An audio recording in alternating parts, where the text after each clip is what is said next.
In this video, let's talk about a couple of objections that atheists raise. One of the objections is something like this. If we are hardwired for believing in God, why do people worship so many gods, and how come there are so many religions in the world, and which one is true? As far as how many gods are there, as explained in previous videos, there is only one existence, which is the absolute existence, and our existence is the subset of the absolute existence. That existence is God's existence. So there is one existence, one God, and we are all conscious and connected through His consciousness. This is God with the capital G. The God who is the source and origin of our existence and the natural world. We are on the same page with atheists that there is no old man in the sky or any deities manipulating the natural world by performing magic, etc. Those would be gods with the small g within the natural world. And within existence and natural world, there is no God. So there is no God with the small g except for the God with the capital G. Our existence and consciousness are the evidence of God. People call God with different names like Yahweh, Allah, Bhagwan, etc. But it is the same one God that most of the people, even from different religions, worship. All other gods are false and man-made. The second objection is that there are so many religions out there, and what is the probability that yours is true? And if that is true, that means billions of other people are wrong and they're all going to hell? See, so that's why you should not take your education about God from atheist scientists. They have a certain mindset and they only think from within that box. It is not a true or false question involving probability and statistics, where if you got the wrong answer, you failed. In other words, they view following a religion as shooting an arrow in the dark, and if you miss, you go straight to hell. That is a wrong assumption. Believing in God is not like taking a science exam. It is a lifelong journey. The goal of this journey is to make our relationship with God stronger and to become closer to Him. Once we believe in God, then the question is, how do we express it? This is where following a religion comes into play. We adopt a religion to show that we recognize God's absolute sovereignty and authority, and we submit to it by following God's law defined by the religion we follow. So, religion is like a vehicle that takes us to God. When people make a physical journey, they use various means. Some walk, others take a bicycle, a car, a train, or an airplane. Which one is the best? The one that takes you to the destination the quickest, most secure, and most efficient is the best. So the answer to which religion is true, the religion which connects you to God the best and helps you become a righteous person the most, is the right religion. In my opinion and experience, it is Islam, and that's what I believe in. But different people can have different opinions and experiences. God placed diversity in His creation, and human beings are not a monolithic race. They have different sources of knowledge, intellectual capabilities, cultures, and mindsets. So they will not all choose one religion, and that is by design. It is true that most of the religions are either man made or they've been corrupted over time.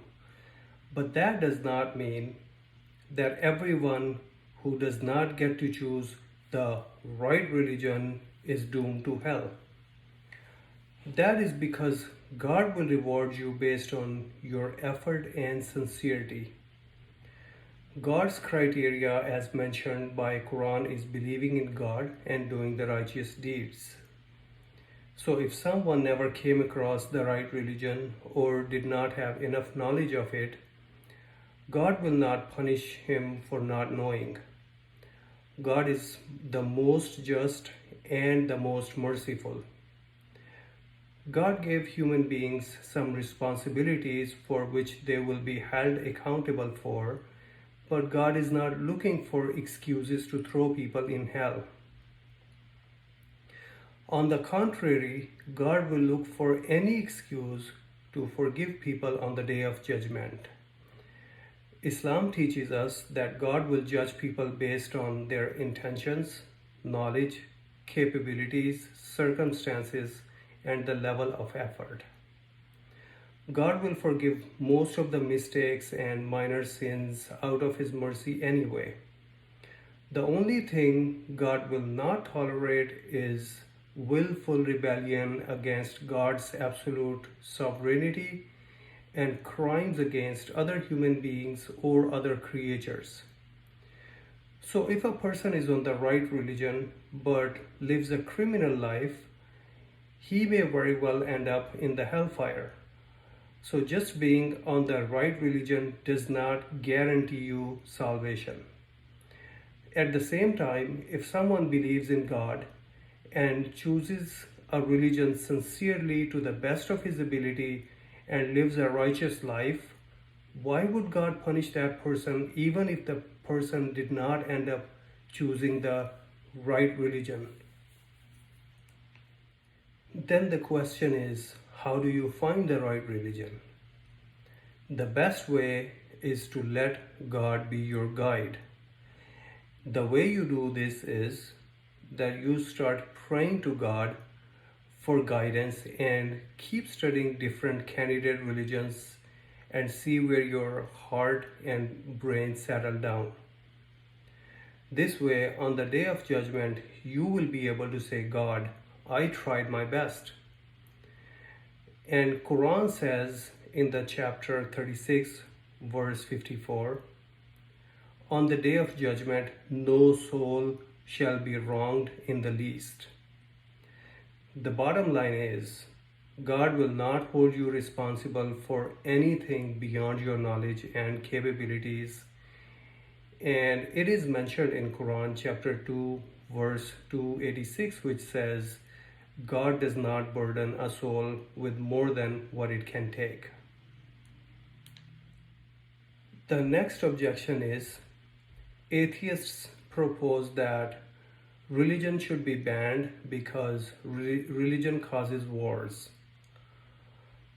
I will make some similar proposals which will make silliness of this statement obvious. Okay, number one is, religion should be banned because it causes wars. If there were no religion, there would be not those wars. Okay, here's number two. Business should be banned because people commit fraud in business dealings. If there were no business, there would be no fraud. Okay, here's number three. Human act of mating should be banned because it causes people to rape. If there was no sex, there would be no rape. You see how silly it sounds? Conflicts are in human nature, and wars will happen with or without religion. The two greatest world wars were not fought in the name of religion. In fact, most wars happen due to political or economic reasons, So, should politics and economics also be banned? Atheists complain that religion causes wars, and for this reason, they say we should abolish it in the favor of science. And they forget that wars are fought with weapons created through science.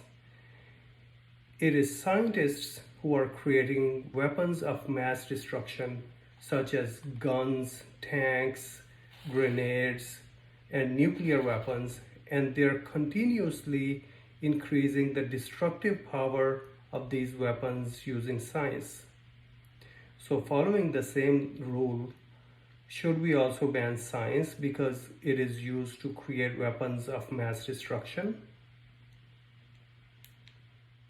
Maybe instead of complaining about religion, atheist scientists should lobby the scientific community to stop being part of the weapon development programs, because in the absence of weapons, even if religion causes a war, how many people can you kill with bare hands?